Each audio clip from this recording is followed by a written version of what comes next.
Well, hey guys, welcome back. Today I wanted to do an updated review on my Dyson V8 Motorhead. About a month ago, I started using this vacuum and we did the unboxing and review. The thing is, when I am looking for reviews on something, especially something that I feel like is a luxury item, I would expect for it to work at the unboxing, but I'm always interested to know before I purchase something, how it actually performs 30 days later, 60 days later, 6 months later, to see if it's actually worth the investment. So that's what I'm trying to give to you here. Long story short, if all you want to know is if I like it or not, I can tell you I love it. But I'm just going to run through some of my likes and dislikes. I will say that none of my dislikes are enough for me to regret the purchase. I'm still very happy with the purchase. There's just probably certain things I would look for if I were to repurchase again. So I want to start off with the likes. Of course, with it being a cordless vacuum, there's just a lot of freedom. I don't feel like I have to stay in one little area and before I can unplug and plug into the next area.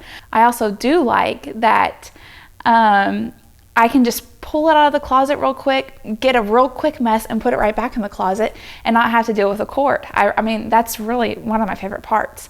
So I do find myself vacuuming more just because it's easy to use.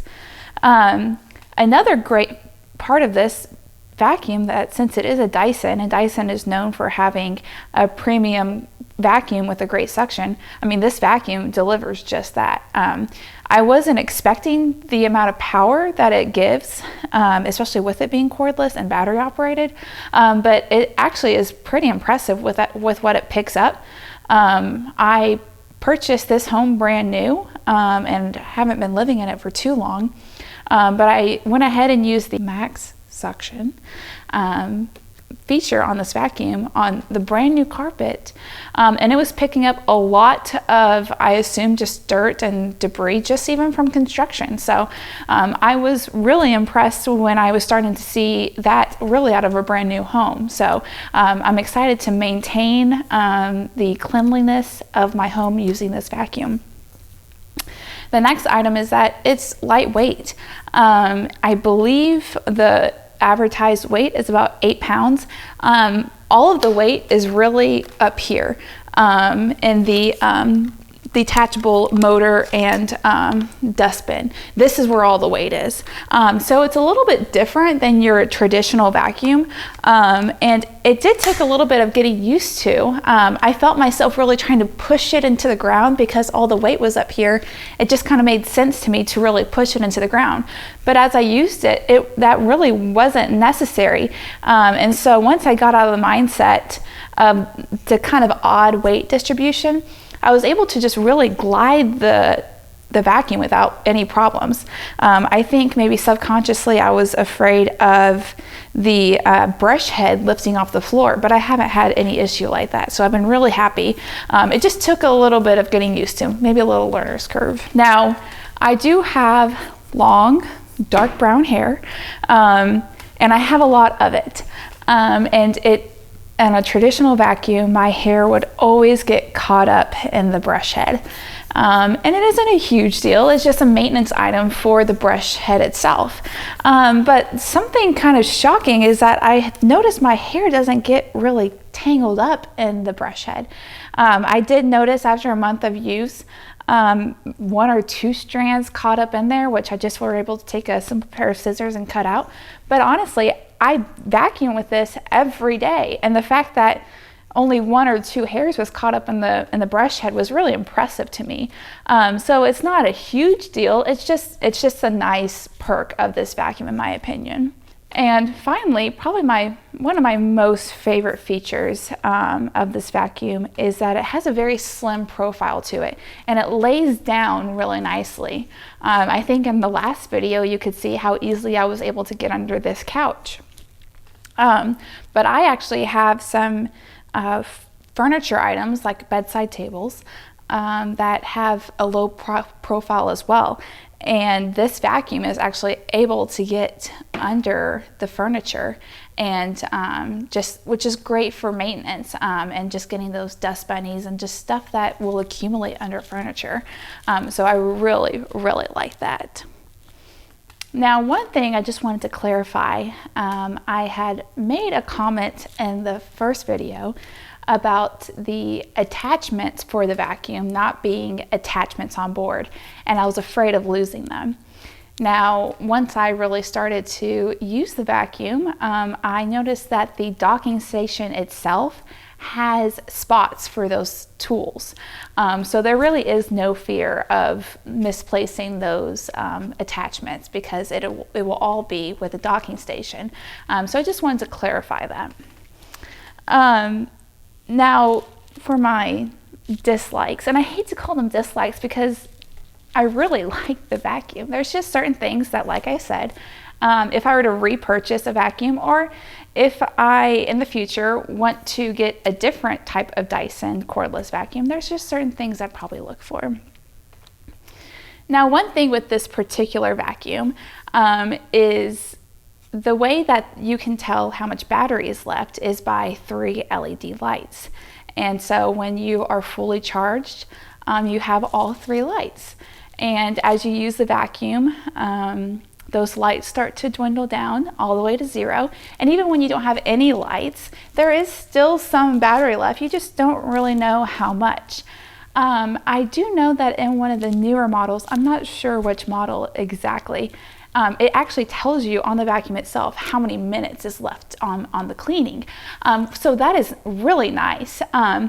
Is it worth an extra $100, $200? I don't even know how many hundreds of dollars. Is it worth it? Probably not. It would just be nice to have.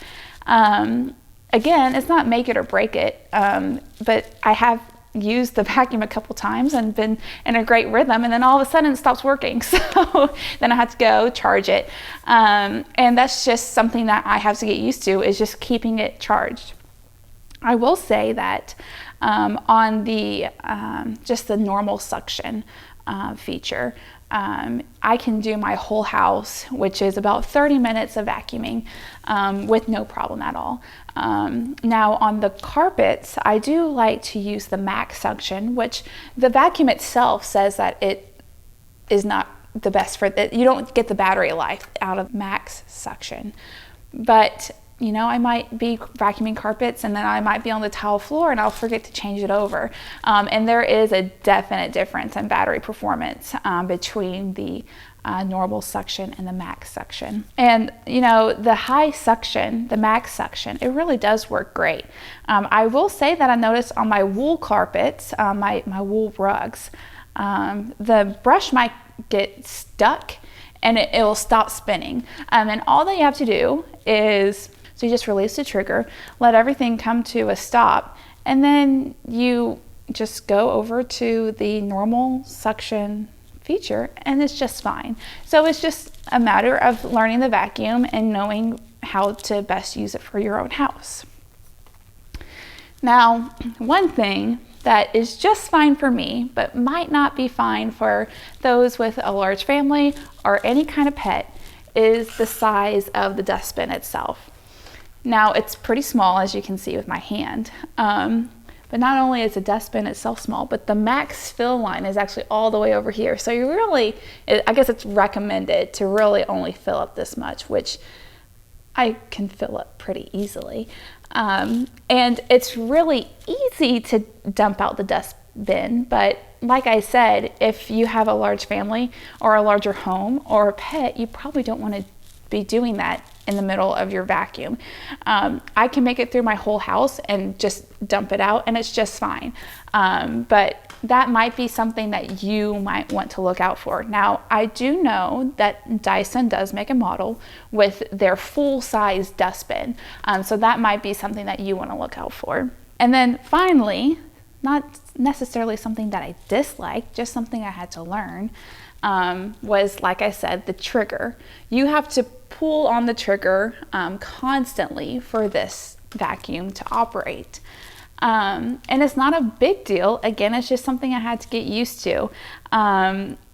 you know, you're just not used to pulling on a trigger to make a vacuum work. It's just not a part of a traditional vacuum. I've really kind of grown to like it because, again, if I'm just doing something quick, I can just pull the trigger, activate the vacuum, and get something up quickly, and then I'm done. And it's just not a big deal, but it is just something I had to get used to. So those are my likes and my dislikes. Overall, I would happily purchase this vacuum again. And definitely at a sales price. So I would recommend, if you're not in the market for a vacuum right away, just to kind of keep an eye out for the deals that are available. And you know, also different stores will have different sales for long weekends or holidays. So just keep an eye out and see what works for you. So I hope you found this video helpful. Again, it's been 30 days of constant use of this vacuum, and I'm extremely happy with it. So I hope you consider getting yourself one if it makes sense for you. So if you enjoyed this video, please give it a thumbs up and subscribe for more content. We'll see you guys in the next one. Bye.